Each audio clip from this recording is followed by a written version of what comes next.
जय शिवराय मित्रांनो देशात लोकसभा निवडणुकीचा कार्यक्रम जाहीर करण्यात आलेला आहे। याची आचारसंहिता लागू करण्यात आलेली आहे आणि हे सर्व होत असतानाच राज्य मंत्रिमंडळाची देखील एक शेवटची बैठक पार पडलेली होती आणि या बैठकीमध्ये घेण्यात आलेले काही महत्त्वाचे असे निर्णय पत्रकार परिषदेच्या माध्यमातून माहिती देत असताना मुख्यमंत्र्यांच्या माध्यमातून राज्यामध्ये सोयाबीन आणि कापूस उत्पादक शेतकऱ्यांसाठी भावांतर योजना राबवून याच्यासाठी 4,000 कोटी रुपयाच्या निधीची तरतूद केल्याची माहिती देण्यात आली। मित्रांनो, ही माहिती देण्यात आल्यानंतर शेतकऱ्यांमध्ये मोठ्या प्रमाणात एक वातावरण निर्माण झालेले की नेमकी भावांतर योजना काय, कोणत्या शेतकऱ्याला याचा फायदा मिळणार, कशा प्रकारे शासन नेमकी मदत करू शकतो।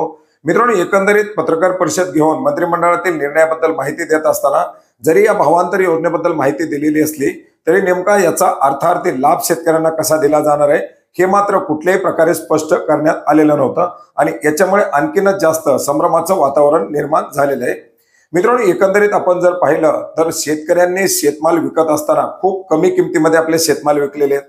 सोयाबीन असेल, कापूस असेल, यापूर्वी सुद्धा आपण सोयाबीन उत्पादक शेतकऱ्याची व्यथा मांडली होती की या शेतकऱ्याला कमीत कमी 1,000 रुपये प्रति क्विंटल पर्यंत तरी शासनाच्या माध्यमातून अनुदान द्यायला पाहिजे।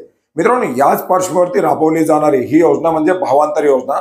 मध्य प्रदेश सरकारच्या माध्यमातून सुद्धा हमी भावापेक्षा कमी भावामध्ये सोयाबीन विकल्यानंतर जी काही शेतकऱ्याच्या तुटीचं अंतर होतं, जसे उदाहरणार्थ 4,400 मॉडेल भाव असेल आणि शेतकऱ्यांनी 4,200, 4,100 मध्ये किंवा 4,000 रुपयामध्ये आपलं जर सोयाबीन विकलेलं असेल तर उर्वरित 300 रुपये, 200 रुपये, 100 रुपये जी काही फरकाची रक्कम असेल ती शासनाच्या माध्यमातून अनुदान स्वरूपामध्ये दिली जाते।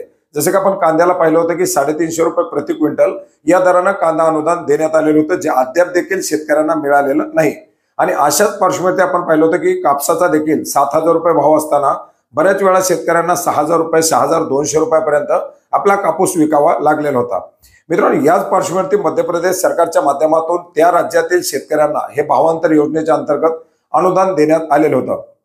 परंतु आपल्याकडे पाहिलं तर राज्यामध्ये सुद्धा बऱ्याच मोठ्या प्रमाणात शेतकऱ्यांनी 3,800 ते 3,900 रुपयापासून आपलं सोयाबीन विकलेलं आहे, 6,000 रुपयापासून आपला कापूस विकलेला आहे आणि ही जी काही फरकाची रक्कम आहे हीच रक्कम या शेतकऱ्यांना अनुदान स्वरूपामध्ये देण्याची तरतूद करण्यात आल्याची माहिती त्यांच्या माध्यमातून देण्यात आलेली आहे।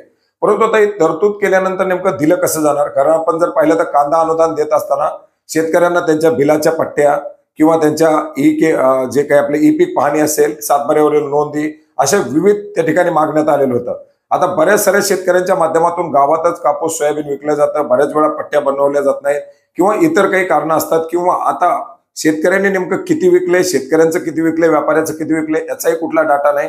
आणि अशा सर्व परिस्थितीमध्ये जरी ही योजना लागू करण्यात आली तर याचा नेमका शेतकऱ्यांना किती फायदा होईल हे देखील एक प्रश्नचिन्ह या ठिकाणी निर्माण होऊ शकतं। मित्रांनो, साधारणपणे भावांतर योजना राबवत असताना 2 प्रकारानुसार राबवली जाते। एक तर म्हणजे मॉडेल रेट।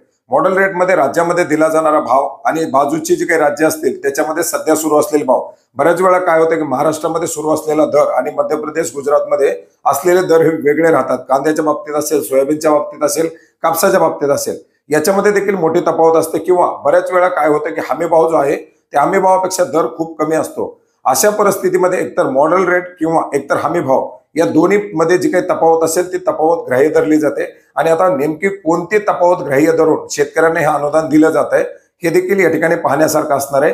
परंतु हे अनुदान जरी दिलं किंवा ही योजना जरी लागू केली किंवा याच्यातील काही फरक जरी देण्याचा शासनाच्या माध्यमातून प्रयत्न केला तरी सुद्धा तो जून मध्येच केला जाऊ शकतो, कारण आता निवडणुकीची आचारसंहिता लागू झाल्यामुळे याच्या संदर्भातील नवीन GR निर्गमित करणं किंवा याच्या अनुदानाचं वाटप करणं हे तरी सध्या शक्य होणार नाही। मात्र याच्या संदर्भातील घोषणा मात्र आता आपल्याला 2 महिने वेळोवेळी ऐकायला भेटतील। तर बऱ्याच मित्रांच्या माध्यमातून विचारलं जात होतं की 4,000 कोटी रुपयाची तरतूद केली आहे, हे अनुदान कसे मिळेल, मिळणार का, मिळू शकतं का? तर हो, मिळू शकतं, परंतु त्याच्या संदर्भातील काही गाईडलाईन्स येतील आणि ते आता मिळताना किती किचकट असणार आहे हे सुद्धा या ठिकाणी पाहण्यासारखं असणार आहे, कारण सर्वसामान्य गोरगरीब शेतकऱ्यांना मात्र याचा लाभ मिळण्यापासून वंचित ठेवलं जाऊ शकतं किंवा वंचित राहू शकतात। अशा प्रकारची परिस्थिती मात्र निर्माण होऊ शकते। धन्यवाद।